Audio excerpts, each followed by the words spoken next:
Archer is fantastic. I definitely consider her a friend. We got to hold the line against the other team, and it was very cool. You just want to make content and just have something you can look back on. You win. All of that time and energy, just so happy, so grateful to have been there to experience this.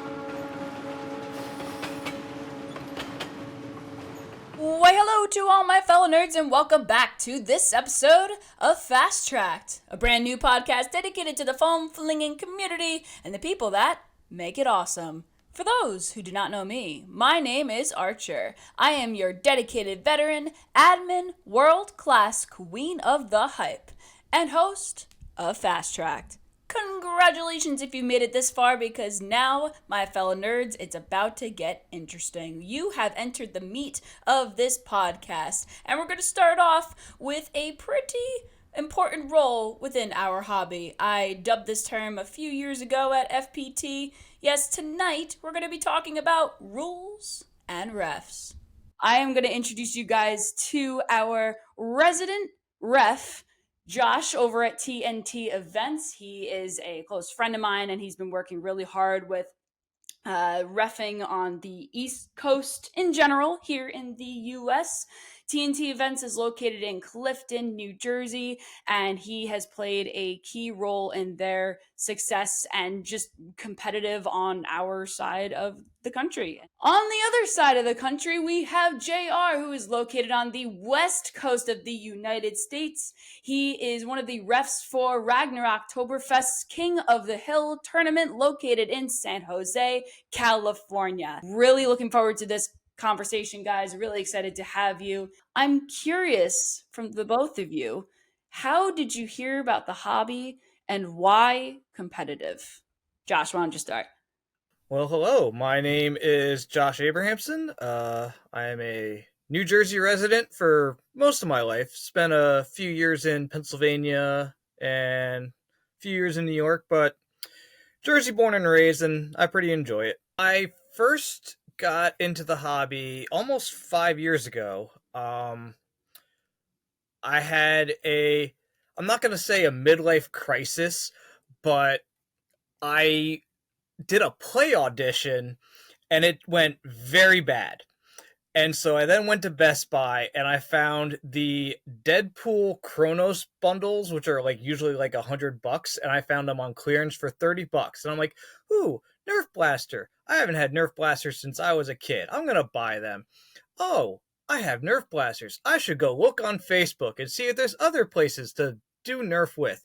And that's how I found the UNO organization, which is a group of people in the New Jersey, Metro New York, and Connecticut that come together a couple times a month to do Nerf games. Everyone was very gracious, and I just stuck around. I was planning to go to NWAR in 2020, but we all know what happened in 2020. But we still, after a few months off, we still resumed games, and we just kept doing games, and so I've just been part of this group ever since. All right. Hi, my name's JR Quinata, West Coast, San Jose. Actually born in Guam. Traveled the European circuit with my father in the military and ended up here and decided to stay. Actually, I play paintball. And there's a young lady named Jamie Weston who came into my buddy's paintball shop and was asking around about people who wouldn't mind reffing this Nerf tournament. And of course, my buddy thought of me because I reffed the tournament circuit in paintball for about 8 years, traveling around with the tournaments. So he came up with my name, and she called me, and I said, sure, I'd be interested in coming down. The only catch was I had to have 8 more players. She was really desperate for people to come out and help. So I went to the paintball community and wrangled up some people that wouldn't mind, coming out to do this. And we had a blast. The Ragnarok was our very first tournament.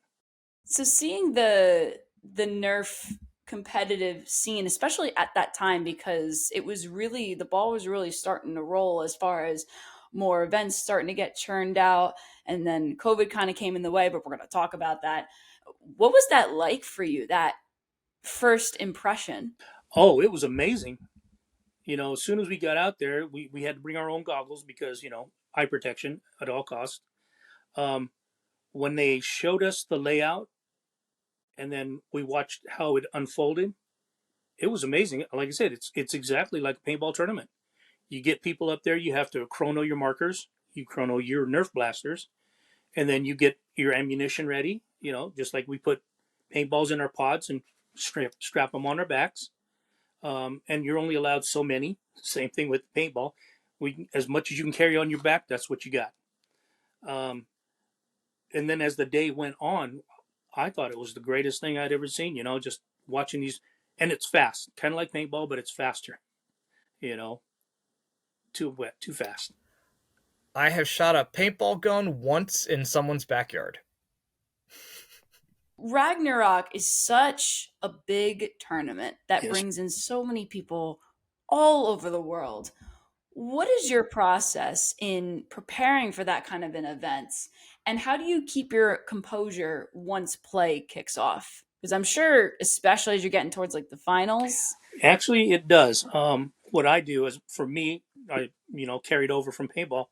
I always print out the rules almost 2 weeks before the event, and I read it front to back to front until I know it almost by memorization.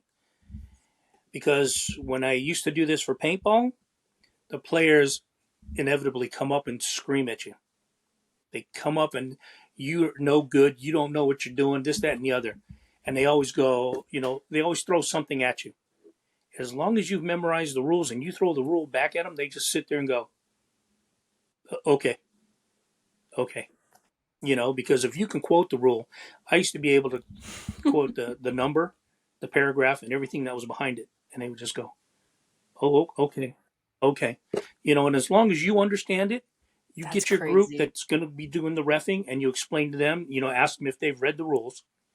And they said, yeah, we have. And they said, well, is there anything that we really need to know? And I said, the important ones are the ones that this, and this that I would say. These are the ones you want to look for, especially if you've already done the tournament or two. If you have a disagreement on the field and they're trying to argue with you, player, you have your captain, go see my head ref. Have a nice day. Josh, what do you what do you think? Because I know with us and TnT specifically, they just had BPOC, which was the big casual yet serious. This is a massive rendezvous gathering. So, Josh, how did you prepare yourself from going super casual to that? I went through that rule book like 3 times. I can't say I memorized it, but I went through the rules pretty much like the Thursday and the Friday. Saturday was APOC casual playing, and I didn't join everyone for dinner because I knew I wanted to get home and rest and make sure I was ready. I had also I did it in a Word doc, but I had we didn't know how many teams we were going to have, so I had all right, if we have this many teams, this is going to be the layout. If we have this many teams, this is going to be the layout. Nowadays, I don't have to worry about the layout because we have apps, and then also our Uno's media specialist, Gotham. He's also got a Excel sheet that has round robin layouts because most of our comp formats are done in round robin. BPOC was first round robin, and then it was bracketed finalist. And I will say I'm never doing round robins or brackets on a Word perfect document ever again. The Excel sheet that Gotham made is connected to the live stream. So as I go in and put in the scores in the Excel sheet, it then goes right into the live stream. So people who are watching it will then see the scores as I put them in. What are both of your perspectives? Because I know that Maryland Mayhem does this, and there are different methods depending on what you have to work with. So, say you can't afford to pay refs, right? And you use players as stand in referees. What are your experiences with that? Because I remember when more competitive events were starting to come about, that was a real challenge because you essentially had no refs before, But then the flip side was, okay, you have people volunteer to be refs. Oh, but there's favoritism. Oh, that could be a real problem. What are your thoughts on that? Because in my opinion, I feel that it depends on the situation and funds and what have you. But do you feel that that's something that could be a valid way of reffing, or should it be done in a different way? I'm not quite sure I have a proper answer for that. I will say, because we are renting out a venue, the players have to pay to attend. And I've basically said my fee for reffing is, if I'm not playing, I'm not going to pay.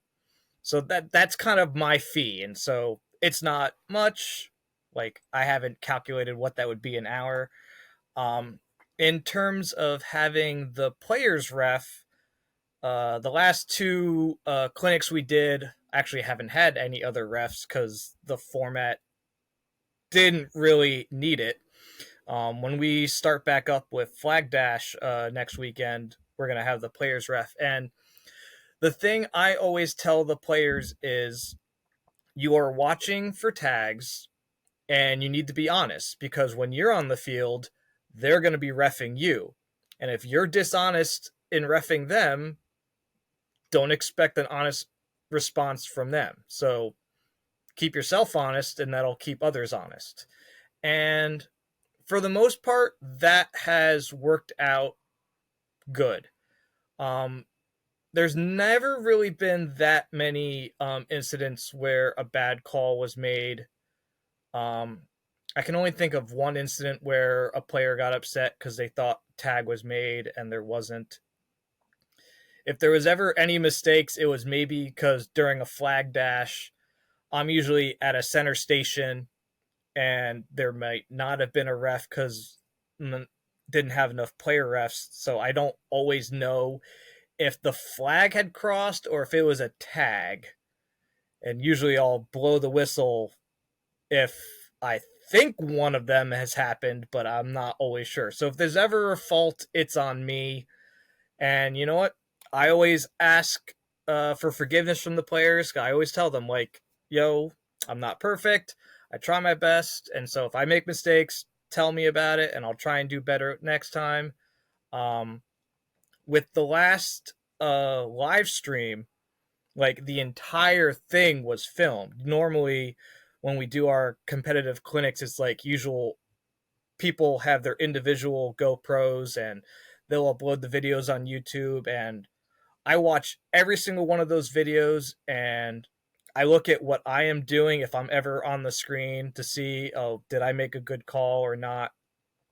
With the last one, the fact that the entire event was filmed from multiple angles, I was able to see, like, almost everything. And so, like, by watching my own performance, I get to learn the mistakes that I'm making. And so that helps with that. Back in the day, when paintball was, still brand new, they would bring in the players that won the last tournament. They would be refs for the next tournament. And like you were saying, Josh, about dishonesty, they would run in to go and call a person out. And the guy would go, hey, dude, wipe me, and I'll get you on the next one. And that ran rampant until they organized a separate organization for refs. If I was to have people come up to me and say, I can ref, I would put them on a side that I can keep an eye. They would ref with me. I would put him right next to me so that I could keep an eye on him to see how he's faring as as the games progress. Because out of the corner of my eye, I can see if he's being skeevy, if you will, with his teams or the players that he knows. And that's what I would ask him. You need to sit down. We'll get somebody else. Thanks. Only a slight conflict of interest, Yeah, exactly. Because it's like, hey, dude, how's it going? Hey, bro. They would always do that to me at the thing. They'd come up and go, especially in a ref. When I have my ref jersey on, my name's not JR anymore. It's number 36. I'm ref number 36. And the people that I know, especially the pro players that I know, hey, ref, how's it going? Player, how you doing? As soon as the jerseys come off and the tournaments are over, Mike, how's it been? How's B? How's this? How's the family? JR, it's great. How's Tracy? How's this? How's that? We'll have to get to dinner. You'll have to go out to dinner or something when it's all over, bro. It's all over. How would you say, because obviously we've been talking a lot about paintball, and there's a lot of the drills, especially, there's a lot of similarities that I've noticed with competitive Nerf and paintball. So I'm curious, how does competitive Nerf differ from other contact sports, paintball, airsoft, etc., so on? And how do you feel that they are the same? It's faster, number one. There's nothing to distinguish when you get hit. You actually have to keep your eye on that dart or the player. That's why I said watch the player, not the game. The rules are similar, almost down to the letter. But and what else? And that's about it. Again, as refs, we just keep an eye on you, make sure you're doing what you're supposed to do. What you're supposed to do. And in paintball, when a guy's trying to cheat, they'll get hit, and the first thing they do is they'll look right at you. It's like, dude, okay, you're hit. Come on out. Because did he see that? Did he see that? In Nerf, what they do is when they get hit, they keep going. They just run or just play it off. So it's like that's why you have to watch what's going on at all times. I was reffing at BPOC, and it was very hard. I certainly gained more of an appreciation for what you two do, because it was very hard for me to call hits because I had mesh goggles and I couldn't see 100%. So I'm curious, when it comes to conditions that you can't always control, is it ever a real challenge for you with the face mask? Do you have other means of eye pro, or is it just you haven't had any issues, that is what you use, and that's that? My goggles, they have different type lenses for the different, especially like in winter and summer. You can have more light in summer, so your goggles have to be just a little bit dark tinted. It's almost like Oakley's, where it cuts out the glare and you can see clearly the field, no problem. When it's getting late in the day, some of us have an extra set of goggles where we do a clearer lens, where we can see everything. And the other thing I'm thankful for, all the goggles have a visor. So in case the sun is in your eye, you just kind of duck your head. You can still see the game, but the sun is no longer right here in your vision. I really appreciate my goggles, trust me. Now, Josh, I'm going to bounce it over to you. So not only have you had experience in reffing with TnT events, but you've also been a ref at some smaller, more kid-friendly events, right? Less so for competitive, but more so within that reffing realm, right? How is it when you dial things back a notch and you're reffing with a whole bunch of small children running around and essentially being a game organizer with your ref shirt on?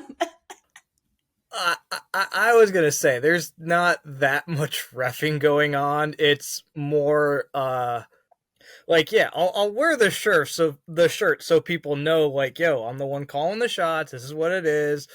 But I will say kids argue hits more than players do. But then kids are like still gonna smile about it and not be pissed off when you call them out. But that's Wild Kids Nerf that my good friend Tom Sterlacci, he's actually the head organizer of it. It's a Facebook group for kids in his local area. He's gonna try and expand it so it's not just his town. Because of the weather and timing, we actually haven't had an event in a few months. So we're hoping to get another one in on March or something when the weather gets warmer. But just like, yeah, it's more like, all right, this is the game type we're doing. And I usually let them vote. I'll give them two choices. Like, we're either going to do the same game or we're going to do something new. All right, this is what we're going to do. And like, all right, here are the rules. Like, oh, nope, get your iPro back up. Nope, get your iPro back up. Nope, you were hit. Nope, you were hit. Oh, no, go back to respawn. Go back to respawn. Count to 15. Count to 15. I usually for TnT events, I keep my voice the next day. For Wild Kid Nerf events, I'm hoarse the next day. Because it's like you're corralling chaos. But the kids have fun, and that's the most important thing. And if all else fails, you are the holy patron saint for every parent that is watching their kid running around having a good time so they can sleep in the car and be like, thank you. Yes. Thank you so much.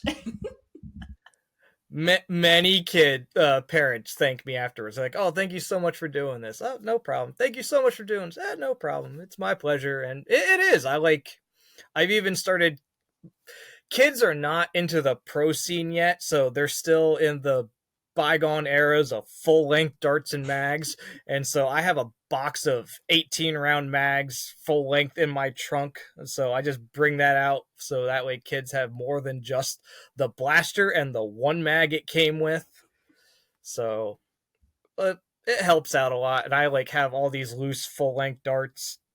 And my partner Tom, he brings the iPro because even though it's all stock blasters, these are little kids. A shot to the eye is going to hurt no matter how slow that dart is traveling. Oh, yeah. So, unless you're TJ. TJ can take on anything. we have a 13-year-old, and he's gonna be scary. If he comes, he's gonna be scary. He gets on a comp team, we're all done. He's the winner.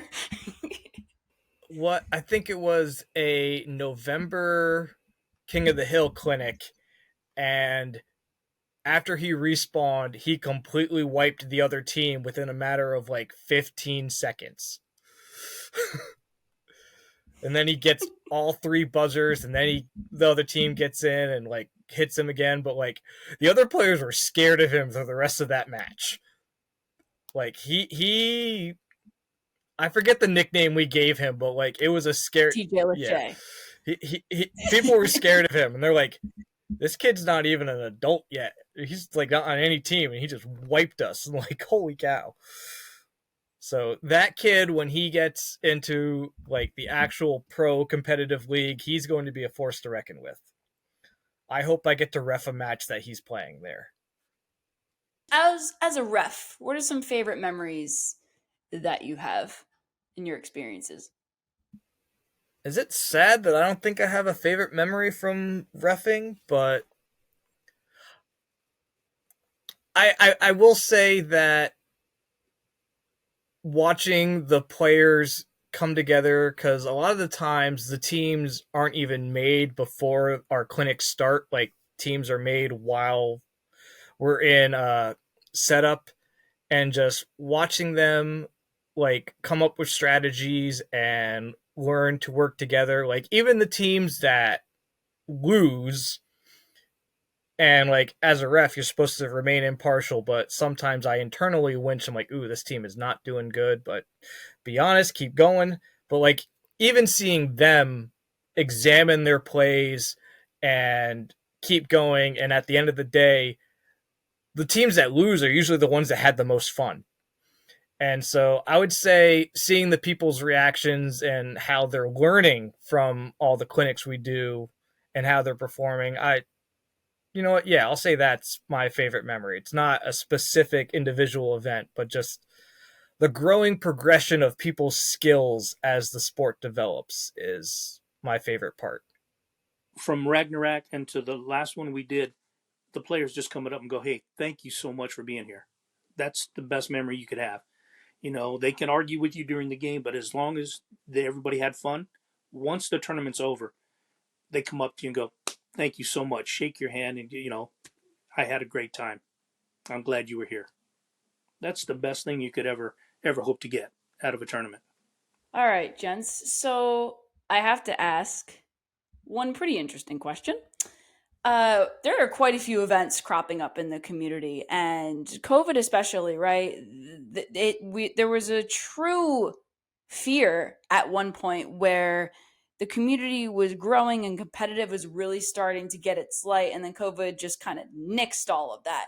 And now we're coming into what I like to call a renaissance, where more events are starting to crop up. Competitive is really, really starting to take off. And with that, these barriers with paintball and airsoft and players that just don't understand how competitive nerf works and the similarities between other contact sports how those barriers are starting to break down and give more light on the community as a whole. Any advice on those interested in becoming a ref or just want to help in making your jobs a tad bit easier? Any advice for those coming into the hobby who might be listening to this podcast?